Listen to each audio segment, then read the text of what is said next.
14 বছরের এক কিশোরীকে বিয়ে করেছে 30 বছর বয়সের police deputy superintendent Simon Taher Rashid.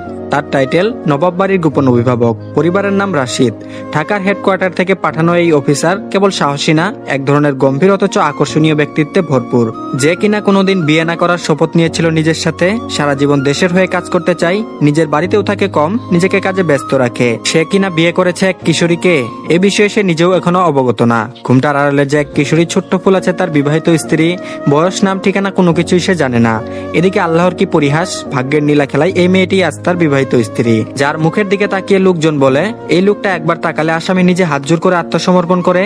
কে ভাবতে পারতো একজন পুলিশ অফিসার অপরাধীদের গলগল রক্ত ঠান্ডা করে ফেলে যে মানুষ একদিন নিজেই এমন এক বিয়ের আসনে বসবে যেখানে তার কোণে মাত্র 14 বছরের এক কিশোরী। কয়েক ঘন্টা আগের ঘটনা। গ্রামে রাতের বেলা উত্তাপহীন আগুন, পাহাড় ঘেরা গ্রাম সাতপাড়া, চারিদিকে মাটির রাস্তা, কাঁচা ঘর আর ঠান্ডা বাতাসের ছন্দে জড়ানো সন্ধ্যা। মেঘলা আকাশের নিচে একটা দুতলা আধা ভাঙা বাড়ির সামনে দাঁড়িয়ে আছে দুইজন পুরুষ। একজন লম্বা শক্ত চোয়াল, চোখে হালকা ক্লান্তি, শরীরে কালো jacket, DSP Simon Taher Rashid. আর তার পাশে জুনিয়র সদ্য প্রমোশন পাওয়া সাব ইন্সপেক্টর রাজীব চৌধুরী। দুজনেই গম্ভীর মুখে তাকিয়ে আছে বাড়িটার দিকেই। দোতলার বারান্দায় ফটাফট আলো জ্বলে উঠেছে, যেন কোনো উৎসব শুরু হতে চলেছে। রাজীব কাঁধে ঝুলানো ব্যাগটা সামলে জিজ্ঞেস করলো, স্যার নিশ্চিত তো? সাইমন কিছু বলল না, শুধু একটা দীর্ঘশ্বাস ফেললো। তার সামনে দাঁড়িয়ে থাকা বাইকটা নিস্তব্ধ, যেন বাইক না, যুদ্ধের আগে নিঃশব্দে দাঁড়িয়ে থাকা এক সৈনিক। হঠাৎ ডিএসপি সাইমনের মোবাইল বেজে উঠলো, স্ক্রিনে ভেসে উঠলো কমিশনার তাহমিদ ইকবাল। সাইমন সঙ্গে সঙ্গে রিসিভ করলো আর সাথে সাথে সালাম দিল। তারপর বলল, জি স্যার বলেন। ওপাশ থেকে কণ্ঠ এলো, তোমরা বর্তমানে কোথায় অবস্থান করছো? সাইমন বলল, স্যার আমরা বাড়ির সামনে অবস্থান করছি। আমি আর রাজীব দুজনেই প্রস্তুত, কিন্তু স্যার আমাদের অনুরোধ আপনি বাকি ফোর্স পাঠাতে একটু দেরি করেন। তাহমিদ ইকবাল বলল, কেন সাইমন, একা ঢুকে পড়ার রিস্ক নেবে কেন?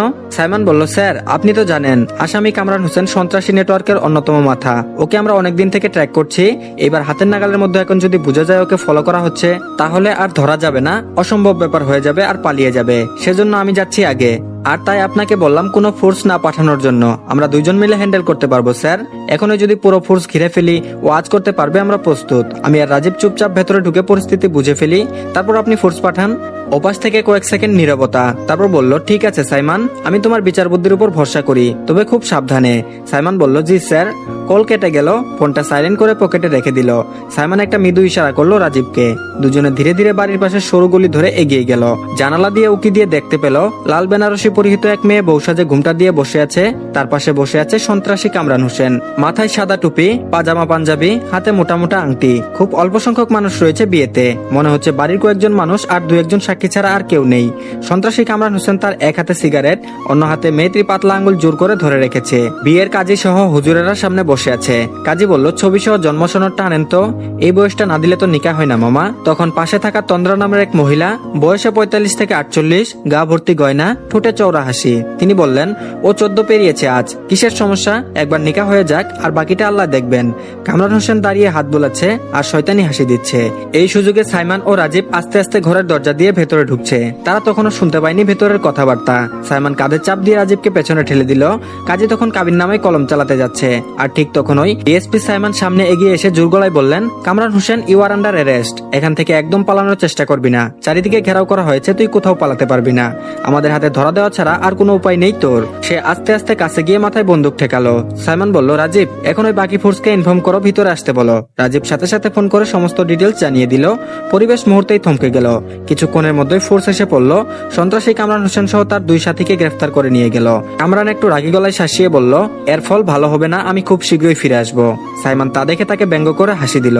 রাজীব বলল, চলেন স্যার, আমাদের এখন যাওয়া দরকার। ফোর্স আগেই চলে গেছে আসামিদের নিয়ে। রাজীবের কথা শেষ হওয়ার আগেই তন্দ্রা নামের গয়না পরিহিত মহিলাটি বলে উঠল, এই যে অফিসার, এক পাও নড়াবেন না। আমাদের মেয়ের বিয়ে ভেঙে দিয়েছেন, এখন এই মেয়েকে বিয়ে করবে কে? আমি এখন ওই চিৎকার করে গ্রামবাসীকে ডাক দিব। সাইমন বিরক্তিতে ভ্রু কুঁচকে তাকালো মহিলাটির দিকে। সে তখন সোফায় জড়সড় হয়ে বসে থাকা লাল শাড়ি পরা ঘুমটা দেওয়া মেয়েটার দিকে তাকালো। তারপর বলল, মেয়ের জন্য যদি এতই ভাবনা থাকে তাহলে ওই রকম একটা সন্ত্রাসীর হাতে মেয়ে দিচ্ছিলেন কেন? মহিলাটি একটু ভয় পেল। চারপাশে দাঁড়িয়েছে 16-17 বছরের এক যুবক, 22 বছরের এক মেয়ে, মনে হচ্ছে তারই ছেলে মেয়ে। ভয় পেলেও বুঝতে দিল না, গলা নামিয়ে বলল, আমরা তো জানতাম না সে সন্ত্রাসী। ভালো ছেলে মনে করেই তো বিয়ে ঠিক করেছিলাম আমার বড় মেয়ের সাথে। চালাক মহিলা তন্দ্রা জানে এখন যদি মেয়ের বয়স বলে ফেলে তাহলে পুলিশ অফিসার কিছুতেই এই মেয়েকে বিয়ে করবে না, আর এই অনাথমুখীকে বিদায় করলেই সে বাঁচে। স্বামী নেই, এই সুযোগে যদি ঝেড়ে ফেলা যায়। সাইমন বলল, আপনার কোনো চিন্তা নেই, আপনার মেয়ের ভালো জায়গায় বিয়ে হয়ে যাবে ইনশাল্লাহ, কিন্তু এইভাবে বাধা দিলে কিন্তু আমরাও চুপ থাকবো না। মহিলাটি বলল, আমি এখন ওই গ্রামবাসীকে ডাকবো। আপনারা দুইজনেও যদি কেউ বিয়ে না করেন, বাকি সবাই তো চলে গেছে গা, এখন আপনারা যাবেন কেমনে? ঘড়িতে সময় রাত 1:47। পুরো গ্রাম নিস্তব্ধ, কেবল দূরের কুকুরের হালকা ডাক আর বাতাসে পাতা সরে যাওয়ার শব্দ।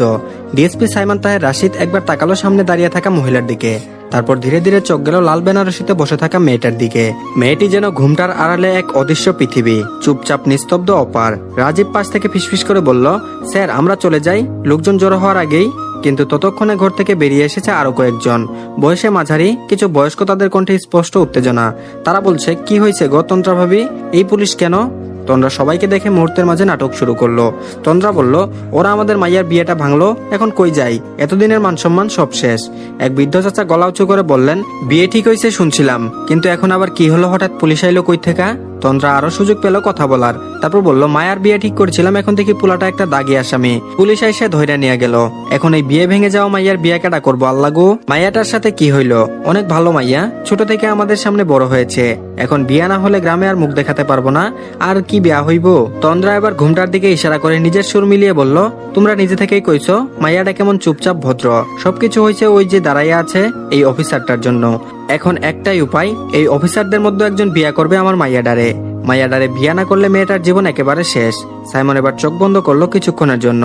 তার মাথার মধ্যে যেন বাজছে একটা অদৃশ্য সাইরেন। তার চোখের সামনে ভেসে উঠছে আসামি কামরান হোসেনের সেই সিগারেট ধরা হাত, যে হাতে ঘুমটা থাকা মেয়েটার আঙুল ছিল আটকে। সে বুঝতে পেরেছে এই বিষয়টা ছিল জোর করে মেয়েটির মতামত ছাড়া, এবং এখন দায়িত্ববোধ আর এই মহিলার নাটকের মাঝে তাকে বিবাহের আসনে বসিয়ে দিতে চাইছে। রাজীব নিচু গলায় বলল, স্যার আমার মনে হয় এক্ষুনি বেরিয়ে যাওয়া উচিত, গ্রামের লোকজন উত্তেজিত হচ্ছে। কিন্তু সাইমন রাজীবকে থামিয়ে দিয়ে ধীরে ধীরে সামনে এগিয়ে গেল। সবাই তাকিয়ে আছে তার দিকে। সে দাঁড়ালো মেয়েটির সামনে, ঘুমটার আড়ালে কি এক অপূর্ব মুখ, না হয়তো শুধুই ভয় আর নীরবতা। সাইমন নিচু গলায় বলল, তুমি কি চাও বলো, আমি চলে যাব, কেউ জোর করবে না? ঘুমটার নিচ থেকে কোনো উত্তর এলো না। তন্দ্রা এবার রীতিমতো চিৎকার করে উঠলো, বলল, এই মাইয়া মুখ খুইলা কিছু কয় না, মানে সে এমনিই রাজি। ঘরের ভিতরের বাতাসটা ভারী।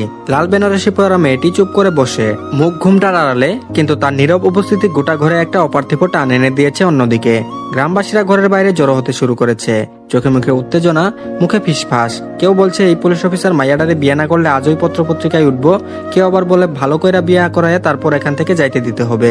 আর তন্দ্রা তার নাটকীয় গলায় আবারও বলে উঠলো, আমরা তো জানতাম না কামরান সন্ত্রাসী, এখন যদি বিয়ে না হয় মাইয়াডার ভবিষ্যৎ ধ্বংস। সাইমনের মাথা গরম হয়ে গেল। সে চিৎকার না করে এমন গলায় বলল যাতে চারপাশ থমকে যায়। তারপর বলল, আপনারা সবাই তো সমাজ ঠিক করার দায়িত্ব নিয়েছেন দেখি, কোথায় ছিলেন তখন যখন এই মেয়েকে একটা সন্ত্রাসীর হাতে তুলে দিচ্ছিল? তন্দ্রা মুখে হাত দিয়ে ছলছল চোখে বলল, ভুল হয়ে গেছে, কিন্তু মায়ার বিয়েটা ভেঙে গেল। আর আপনি বাঁচাইছেন ঠিক আছে, কিন্তু এখন যদি আপনি বিয়ে না করেন তাহলে মাইয়াডারে কে বিয়ে করবে? সাইমন দাঁতের ফাঁকে ফাঁকে চাপা স্বরে বলল, আপনারা চাচ্ছেন আমি আসামি ধরতে এসে বড় হয়ে ফিরি? পাগল নাকি আপনারা? পাশে দাঁড়িয়ে রাজীব কানের পাশে মুখ ফিসফিস করে বলল, স্যার এক্সকিউজ মি, কিন্তু আপনার চারপাশে 40 জন গ্রামের লোক দাঁড়িয়ে আছে, আপনার রিভলভারের থেকে ওদের জ্ঞানবোধ বিপজ্জনক। সাইমন দাঁড়িয়ে থেকে কয়েক সেকেন্ড চুপ, তারপর চোখ তুলে ঠান্ডা গলায় বলল, রাজীব তুমি বিয়ে করো, মেয়েটাকে বাঁচাতে হবে তাই না, করো। রাজীব এমন ভাবে লাফ দিয়ে সরে গেল, মনে হলো কেউ বন্দুক ঠেকিয়ে দিয়েছে। রাজীব বলল, না না না স্যার, আমি পারবো না। সাইমন চোখ শুরু করে তাকালো, তারপর বলল, পারবে না মানে? রাজীব গলা স্বর একদম নিচু স্বরে বলল, আসলে স্যার আমার একটা গার্লফ্রেন্ড আছে, ও মেরে ফেলবে আমাকে বিয়ের সাথে দেখলেও আমায় জীবন্ত পুড়িয়ে ফেলবে। স্যার অনেক কষ্টে একটা গার্লফ্রেন্ড পাইছি, অনেক প্যারা দেয়, কিন্তু ওকে আমি ভীষণ ভালোবাসি, অন্য কোথাও বিয়ে করতে পারবো না প্লিজ, বলে অসহায় দৃষ্টিতে তাকিয়ে থাকলো। সাইমন মাথায় হাত দিয়ে দাঁড়ালো। এইখানে সে এসেছে এক সন্ত্রাসী ধরতে, এখন সে একটা অজানা মেয়ের বর হবে, এবং মেয়ের বয়স নাম সে কিছুই জানে না।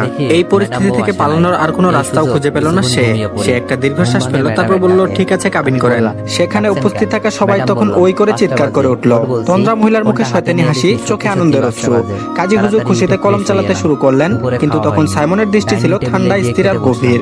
সে ঘুমটার আড়ালে মেয়েটিকে একবারও ভালো করে দেখেনি, আর মেয়েটি নিঃশব্দে বসে আছে, যেন নিজের কিছু বলার নেই। কাবিন হয়ে গেল। বিয়ের পরপরই সাইমন উঠে দাঁড়ালো। তার কণ্ঠে কোনো সৌজন্যবোধ নেই, প্রেম তো দূরের কথা। সে বলল, আপনারা তো চাচ্ছিলেন বিয়ে হোক, হয়ে গেছে, এখন আমরা চলে যাচ্ছি। তন্দ্রা অবাক হয়ে বলল, এই রাতে মাইয়াডারে নিয়ে যান, বউরে নিয়ে যেতেছেন না কেন? সাইমন বিরক্তির চূড়ান্ত পর্যায়ে। সে রাজীব রাজীবকে উদ্দেশ্য করে বলল, রাজীব ওনাকে বাইকের পিছে নিয়ে আসো তো, আমি সামনে যাচ্ছি। রাজীব ঢুক গিলে বলল, স্যার বাইকে তো তিনজন ওঠা যাবে না, আপনি ভাবিকে নিয়ে যান, আমি পেছনে, না মানে আমি পরে লোকাল গাড়িতে আসবো। এই কথার পর সাইমন তাকালো রাজীবের দিকে। সে তাকায়নি, সে তাকালো সেই ভয়ঙ্কর ঠান্ডা গভীর চাহনি, যা বল শিকড় নইলে পাতালেও লুকাতে পারবি না চাহনি। রাজীব আর কিছু বলল না। বিয়ের পর গ্রামের মানুষ যেন তৃপ্তি ঢেকুর তুলল। তারা পেছনে দাঁড়িয়ে দেখছে তাদের অভিযান সফল হয়েছে।